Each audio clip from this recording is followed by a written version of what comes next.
En ma qualité de président de Forestour, je suis très heureux de vous accueillir à ce 8e forum régional de la forêt privée ouverte au public, ici à Digne. En ma qualité de conseiller régional et délégué à la forêt, je suis particulièrement attentif, intéressé et concerné par ce forum régional de la forêt privée ouverte au public, qui est organisé pour la 8e année consécutive.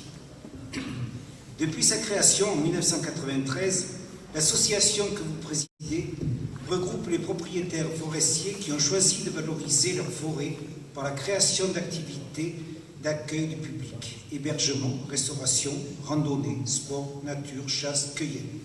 Réseau d'échange et de promotion de l'accueil du public dans les massifs forestiers, vous œuvrez pour le développement des projets touristiques en forêt. Valoriser un patrimoine souvent familial tout en maintenant une activité économique viable sur un domaine forestier constitue l'un des enjeux de ces initiatives. L'ouverture des forêts au public par ses propriétaires est une démarche essentielle car elle allie gestion, rentabilisation, éducation et sensibilisation au respect de l'environnement forestier. Elle permet également la découverte et une meilleure connaissance des spécificités de nos espaces naturels en promouvant une image plus positive de la forêt, milieu vivant, fragile certes. Consciente de cette richesse patrimoniale et de sa nécessaire conservation, la région s'est engagée depuis de nombreuses années dans la préservation, l'aménagement et la valorisation de nos forêts dans une perspective de développement durable. Cette perception est d'autant plus importante en Provence-Alpes-Côte d'Azur que l'espace forestier recouvre 48% du territoire avec plus de 1 517 000 hectares de forêts, maquis et garrigues. Cette couverture forestière en expansion depuis plus de 100 ans s'accentue au rythme de la déprise agricole. Si ces espaces représentent un cadre de vie et de loisirs exceptionnel, les massifs forestiers constituent également un potentiel théorique de production très important et composent un paysage d'une grande qualité et d'une biodiversité remarquable.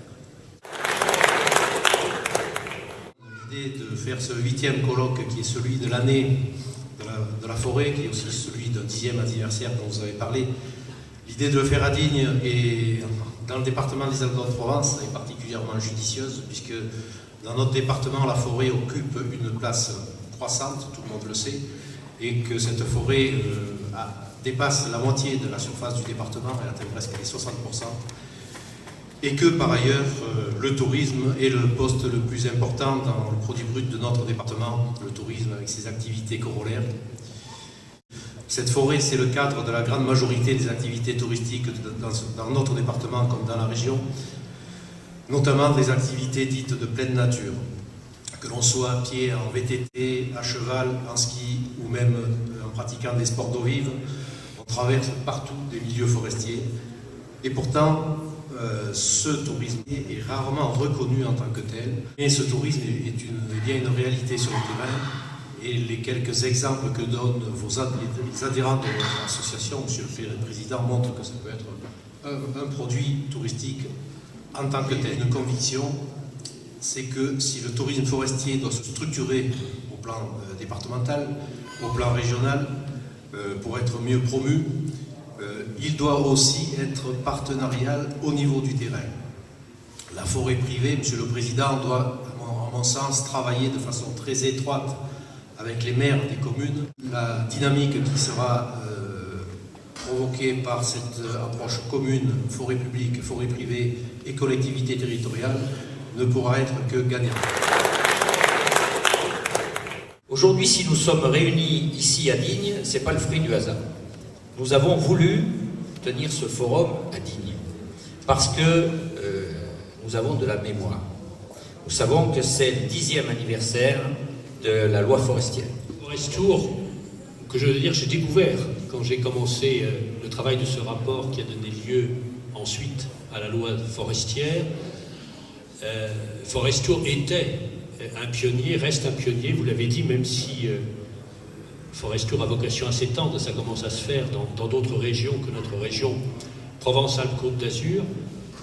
Et quand je vous ai connu, vous, et vos prédécesseurs et vos équipes, je me suis dit c'est formidable. Voilà des propriétaires de forêt qui non seulement n'ont pas peur, malgré tous les problèmes de responsabilité qu'on a soulevés à l'époque et qui existent encore aujourd'hui, on le rappelait dans le dernier atelier, non seulement n'ont pas peur d'ouvrir leur forêt au public, mais en plus souhaitent trouver des manières de le faciliter. Je vais terminer moi aussi, cher Président, par une citation. La forêt est notre patrimoine collectif. L'arbre n'est pas un don éternel de la nature. Il est le fruit de l'effort renouvelé des hommes, le produit de nos savoirs et de nos techniques, notre héritage. Pourtant, ce patrimoine est aujourd'hui menacé. Sa préservation est l'affaire de tous et de chacun. Il est nécessaire de sensibiliser tous les citoyens sur la fragilité de ce bien commun. C'est notre responsabilité de chaque instant. Nos sociétés, trop préoccupées par l'immédiat, doivent pourtant se rappeler que la protection des arbres obéit à des rythmes séculaires. La forêt est ainsi un lieu de solidarité entre les générations.